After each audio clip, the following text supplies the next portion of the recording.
This is Solo in the Shop. Today I want to discuss the idea of focusing down. Let's jump right in.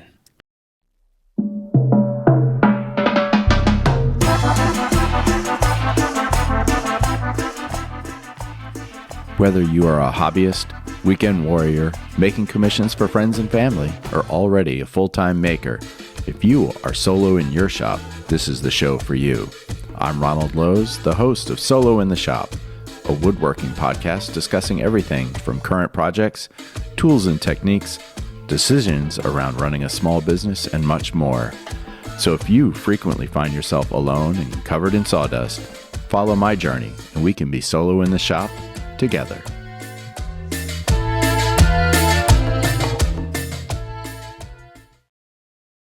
Hello, friends.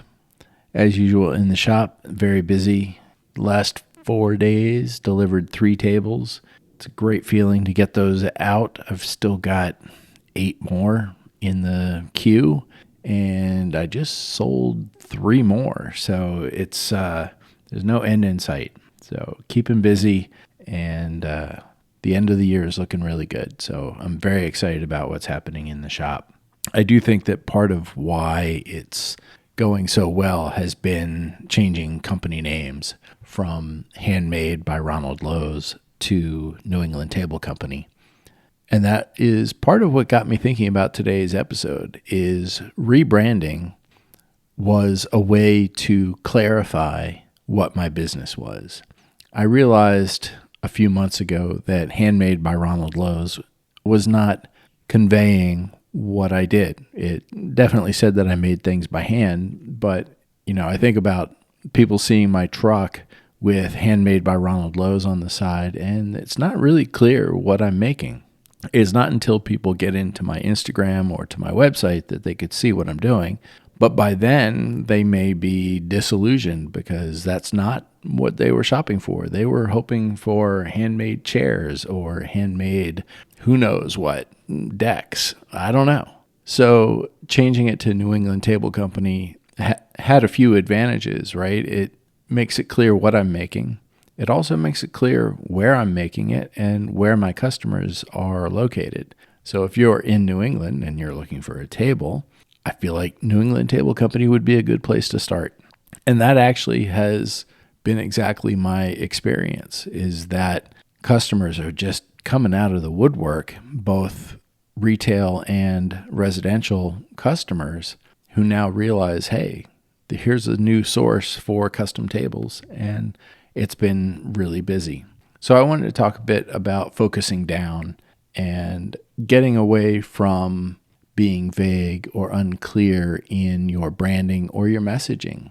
So the steps to focusing down are, first and foremost, to define what your core products are, what you're going to offer. And that should be small. It doesn't make sense to say, I'm going to be a multinational maker of everything. Decide what it is your product is going to be. Maybe you have variations, but the idea is get small. The more focused you are, the better. Once you have that core product defined, now we can look at redefining the brand if that's appropriate, and definitely changing the branding to align with your core products. You want to simplify your product offerings in a way that allows you to create many, but to create custom. And then as you grow, test and adjust and go through that process iteratively. Some of the common mistakes in building a small business is trying to think, okay, the more people I appeal to, the more customers I'm going to have. So you try to appeal to everyone. And rather than picking what your target audience is going to be, you say, I know some people like these kinds of tables, but some people like cutting boards, and some people might want a lamp, and some people might want a chair, and some people might need a new roof. You can't please all of these people. It takes so much effort to set up a shop to make one thing. Switching up your shop, switching your focus for whatever somebody happens to buy from you is so very inefficient. And the key to becoming profitable is to master that efficiency. Another pitfall is expanding into unrelated areas. You say, well, I make tables, but now I want to also get into delivery because I've got a truck. So I'm going to get into the delivery business. And since I've got a truck, I could put a snowplow. I could get into the snowplow business. And because I have a hoist, I could get into the engine pulling business. And this is all adding confusion to what your business is. So expanding into unrelated areas only confuses your customers. It doesn't create more opportunity. And then the other pitfall that I'm thinking about is ignoring customer feedback that indicates that you are not being clear. And that may look like people sending you messages saying, hey, can you make this? Or can you help me move? Or could you take 10 people to the airport? If you're getting messages that are unrelated to your business, then your business is not clear. And that's what we need to get away from. Some examples of kind of the history of unclear businesses. I think about Yahoo, which most people who are of a certain age will say know that Yahoo was a search engine, but then they also just wanted to be kind of a catch-all internet platform. So they added to their search business, they added email, news, fantasy sports, just games, everything. Everything you wanted to do on the internet, they tried to have in Yahoo. And that just led to them having no clear identity, and the users weren't clear on what they were doing. And so when Google shows up and says, all we're going to do is search, people flock to Google because it was clear.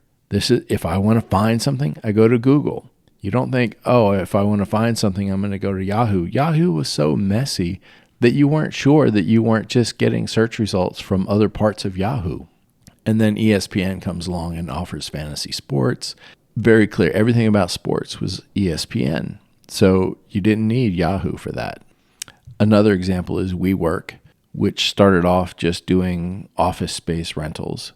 And then mysteriously, in the category of expanding to unrelated areas, they got into schools, gyms, and even residences. And the lack of clarity was, is this a tech company that has a special system for leasing office space and shared office space, or is it a real estate company? And that was a contributing factor to the failed IPO in 2019. Now, a bigger factor may have been the founder's questionable business practices with, buying real estate with the intent of offering it to his own company to rent out or to resell. And the same thing, he bought the brand assets personally and then sold them for a profit to his own company. And just really kind of sketchy business practices. But add to that this lack of clarity about what business are they actually in, and people just ran away. And then it took them 2 more years before they were actually able to get listed and start trading. And they never became the huge company that they had planned back in 2019. And obviously, I'm throwing myself under the bus too. Handmade by Ronald Lowe's. I loved it. I loved the name just because it got me some name recognition. But it definitely had that lack of clarity. And I felt that as I'm going through business, trying to make tables and sell tables. But at the same time, I'm being asked to make, chessboards and charcuterie boards and just floating shelves. And I'm like, this is not a mantle. This is not what I'm in business to do. So as much as I like the work and I was just getting started, that was the red flag that I needed to be looking out for, was that people were asking me for things that were not aligned with the business I wanted to be in. Now, the flip side of that is there are companies that have done a great job being clear about what they do. I think about Apple. Their message has always been, simplicity of design, innovation, and top quality. And the result in that is just a huge loyal customer base. people waiting in line to get their products as they come out. We could all only hope to be so lucky. Nike, starts out as a shoe company, but they don't sell shoes. They sell empowerment and inspiration and athletic performance. And the result is people buy that brand because they are synonymous with success in athletics. Patagonia, their message has been, they're in business to save the planet. They're all about getting outside and helping people get outside in all kinds of weather, but they want to, do their part in saving the planet. So customers pick Patagonia because of a personal sense of shared values. And then, I will say my rebranding from Handmade to New England Table Company has definitely clarified that I'm making tables in New England. And the result of that is that I get customers that are specifically looking for tables, and they're geographically qualified. They're in the area that I want to be, and that has worked out perfectly. So I will leave you with the challenge to look at your own business, whether it's a small business, a side hustle, or full-time business. Look at your business and think about, does my messaging, my branding reflect a very focused product offering? And is it clear to someone who sees my messaging and my branding what it is I do? Because customers want to buy, but it needs to be a smooth, easy decision. It can't be, well, I don't know if that's exactly what I'm looking for. It needs to be like, oh yeah, that's exactly what I need. And that gets that first step out of the way. So take a look at what your messaging is, what your products are. Focus down for more sales. That's what I have for you this week. Until next time, stay safe in your shop. If you have questions, comments, or suggestions for future episodes, feel free to reach out to me at SoloInTheShop@gmail.com.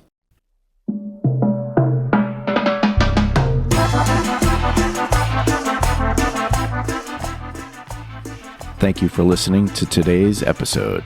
If you got value from it and would like to help the show grow, I'd appreciate a review wherever you listen.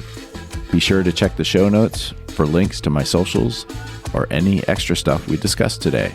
Until next time, stay safe in your shop, and we'll talk again soon.